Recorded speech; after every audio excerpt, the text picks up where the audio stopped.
Hallelujah. स्वागत है आप सबका मेरी भविष्यवाणियों की पुस्तक में। तो आइए हम आज के पवित्र वचन को पढ़ेंगे जो कि परमेश्वर के दास प्रेरित अंकुर यूसुफ नरूला जी के द्वारा लिखा गया है। मसीह को बनाए रखने के लिए नियमों को माने, जैसा कि न्यायियों की पुस्तक अध्याय 13 उसकी 7 आयत में लिखा है। परंतु उसने मुझसे कहा, सुन, तू गर्भवती होगी और तेरे एक बेटा होगा, इसलिए अब ना तो दाखमधु या और किसी भांति का मदिरा पीना और ना कोई अशुद्ध वस्तु खाना, क्योंकि वह लड़का जन्म से मरण के दिन तक परमेश्वर का नाज़ीर रहेगा।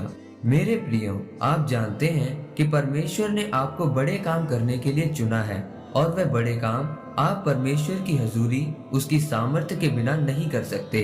इसीलिए परमेश्वर ने आपको अभिषेक दिया है। लेकिन परमेश्वर ने जो अभिषेक आपको दिया है, उस अभिषेक को बनाए रखने के लिए और बढ़ाने के लिए आपको परमेश्वर के नियम के अनुसार चलना पड़ता है। मेरे प्रियो, अगर आप बाइबल में शिमशोन के बारे में पढ़ें तो लिखा है कि परमेश्वर के दूत ने उसकी माँ को बोला था कि तू अंगूर नहीं खाएगी, दाखरस नहीं पिएगी और अपने होने वाले पुत्र के सिर पर कभी छुरा नहीं फिराएगी, क्योंकि वह जन्म से ही परमेश्वर का नाज़ीर होगा और वो मेरे लोगों को छुड़ाएगा। यह शिमशोन के लिए परमेश्वर की एक खास आज्ञा थी।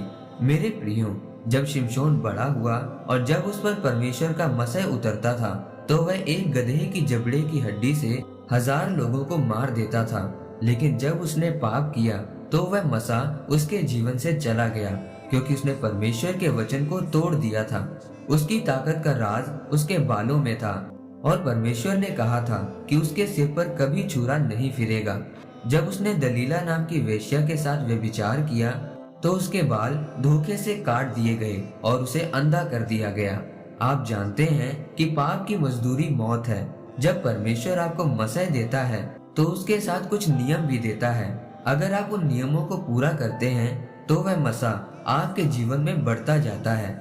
ऐसा नहीं है कि शैतान हमला नहीं करता, शैतान हमला करता है, लेकिन अगर आप परमेश्वर के वचनों से उसका सामना करते हैं तो आप शैतान को हरा देते हैं और मसा में बढ़ते हैं। मेरे प्रियो, हो सकता है कि परमेश्वर आपके जीवन में उस मसह को बढ़ाने के लिए आपको अपने सबसे अच्छे दोस्त को छोड़ने के लिए बोले, टीवी से दूर रहने के लिए बोले। हो सकता है कि परमेश्वर आपको बोले कि अपना सब कुछ मुझे दे दे। वह आपको उस मसह में बढ़ाने के लिए कुछ भी बोल सकता है, किसी भी नियम में रहने के लिए बोल सकता है। इसलिए मेरे प्रियो, अगर आप चाहते हैं कि आप वह काम करें जो दुनिया नहीं कर सकती, तो आपको परमेश्वर के द्वारा दिए गए नियमों को मानते हुए परमेश्वर के अभिषेक को अपने जीवन में बनाए रखने की और बढ़ाने की जरूरत है और संपूर्ण पवित्रताई में रहने की जरूरत है। जब आप ऐसा करेंगे तो परमेश्वर अपनी मर्जी को आपके जीवन में पूरी करेंगे और आपको अपने बड़े कामों के लिए इस्तेमाल करेंगे। आमीन।